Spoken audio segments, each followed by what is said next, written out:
அது வெங்காயத்தை அஞ்சு போட்டுக்கிறீங்க, ஒரு மாங்காய் போட்டா திட்டி மாங்காய் போடுறீங்களா, புளி மாங்காய் போட்டுக்கிறீங்க. ஆத்தாள் திடீர்னு குடிச்சிட்டு சளிக்கிளி குடிச்சிச்சுன்னா ஹாஸ்பிட்டல் ஊச்சி போட்டு வந்து உட்காருங்க. அப்படிதான் கோயிக்கிட்டு வைக்கிறீங்களா? பக்கத்துல ஒரு அனாசன் மாத்திரை வைங்களா இனிமே? சரி அம்மா, அப்படியே செஞ்சிடறோம். ஒரு கோயில் கட்டுறீங்க, என் பகலுக்கான கோயில் கட்டுறீங்க, நல்லா சிறப்பா செய்றீங்க, நல்லா திருவிழா செய்றீங்க, கட்டி மேல ஏறுறீங்க, அதெல்லாம் குறை சொல்ல முடியாது. சரி, கோயில் கட்டினா மட்டும் போதுமா? உள்ள ஒரு ஏசிக்குதா, பிளான் இருக்குதா? பாலகம் எவ்வளவு நேரம் வேக்காட்டுல உட்காந்து கிடப்பான் சொல்லு பாப்போம். திடீர்னு பாலகம் திடீர்னு போர் வச்சா ஒரு டிவிக்கு தாடா பாக்குறதுக்கு, மேட்ச் போவோம், மேட்ச் பாக்குறதுக்குதா அவனுக்கு. அதனாலதான் ரத்து பண்ணிட்டாங்க ஐபிஎல்.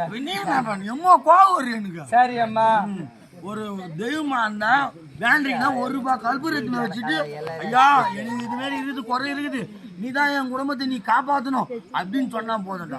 அது விட்டு ஊற போட்டு கல்பூத்தி வச்சு போய் அங்க வச்சு போடுங்க, அது விடு வச்சுட்டு மூஞ்சி ஃபுல்லா கரியல் ஆகி போகுது, புகை வந்து தெரியுமா? இல்லையம்மா, நாளை ப்ளீச்சிங் பவுடர் போட்டு கிளீன் பண்றேன்.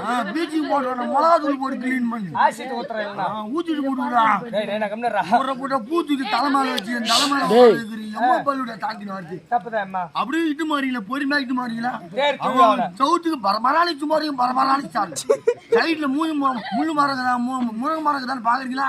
மூஞ்சி போலாம் வாரு வாருன்னு வார்த்துடா. கொஞ்ச நேரம் பாரு, அந்த சாமி கொஞ்சம் தள்ளி போய் நின்ட்டா போதும். மட்டான பிரிவு ₹1000 குத்துறேன், சாமி நிறுத்துறேன் என் வீட்டாண்டு. யாரா குடிக்கிறீங்க?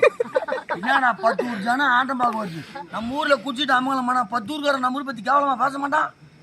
ஆனா நான் இந்த மாதிரி ஊரு பார்க்க வாழ்றான். ஆரம்பத்துல இருந்து இந்த மாதிரியே இருக்கிறாங்க. அதே மாதிரி இருந்தா ஊரு சந்தோஷமா இருக்கட்டா.